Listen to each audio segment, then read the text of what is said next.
আরে রতন ভাই, এই গরমের দিনে কিভাবে আছো আর কি করছো? আর তো থাকা যাচ্ছে না। আবার কদিনের মধ্যে আমার মেয়েটার বিয়েও দিতে হবে। বাড়িতে টাকা পয়সাও নেই, কি করব বুঝতেও পারছি না। এদিকে সংসারের খরচ চালাতে গিয়েও হিমশিম ছেয়ে যাচ্ছি।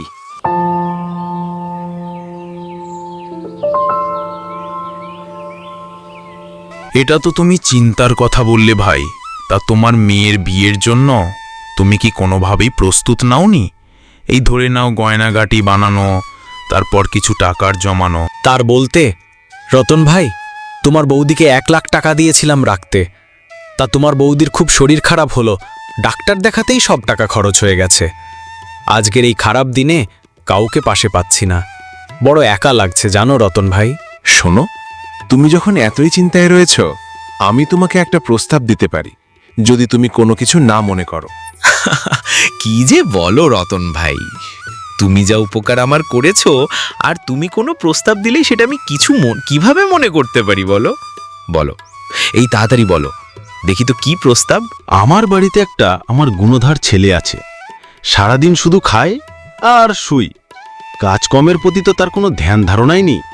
এদিকে বিয়ের বয়স হয়ে আসছে, ওকে নিয়ে আমিও চিন্তায় আছি। তাই আমি আর কি বলছিলাম, যদি তোমার মেয়ের সাথে আমার ওই ছেলের বিয়ে দিয়ে দাও তাহলে কেমন হয় বলো দেখি। এতে যদি তোমার মেয়ের পাল্লায় পড়ে আমার ছেলেটাও একটু মানুষ হয়, তাতে আমিও বাঁচি, এদিকে তোমার মেয়েটারও একটা সংসার হয়ে যাবে।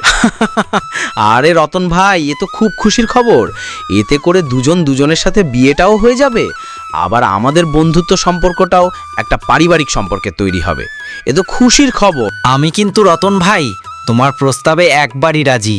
এখন তোমার মতামত, তোমার গিন্নির মতামত কি সেটা তো জানতে হবে। এই বলে দুই বন্ধু তাদের নিজেদের বাড়ির দিকে রওনা হয়।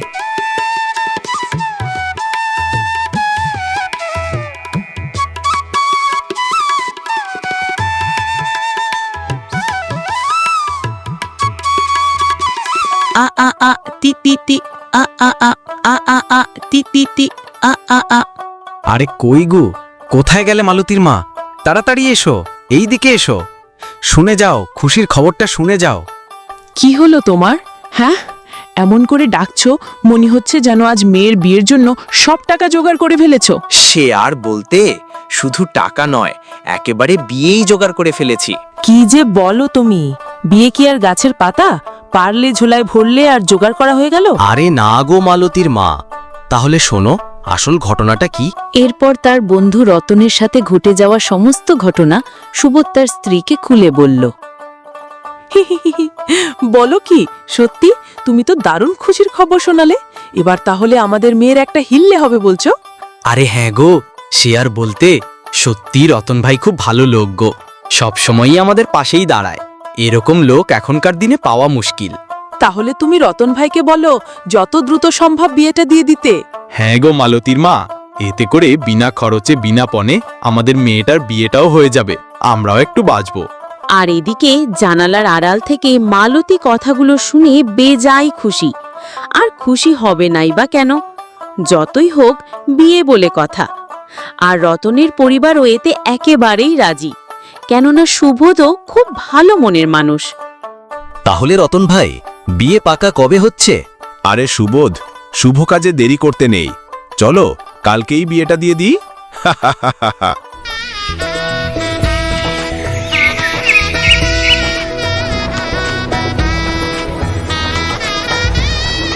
আর রতনের কথা মতো পরের দিন সকালে মালতী ও রতনের ছেলের বিয়ে হয়ে যায়।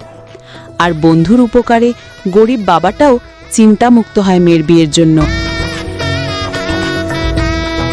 তাহলে রতন ভাই, আজ থেকে তো তুমি আমার বন্ধু না, বিআই মশাই হয়ে গেলে। আর অবশ্যই না খেয়ে কিন্তু যাবে না।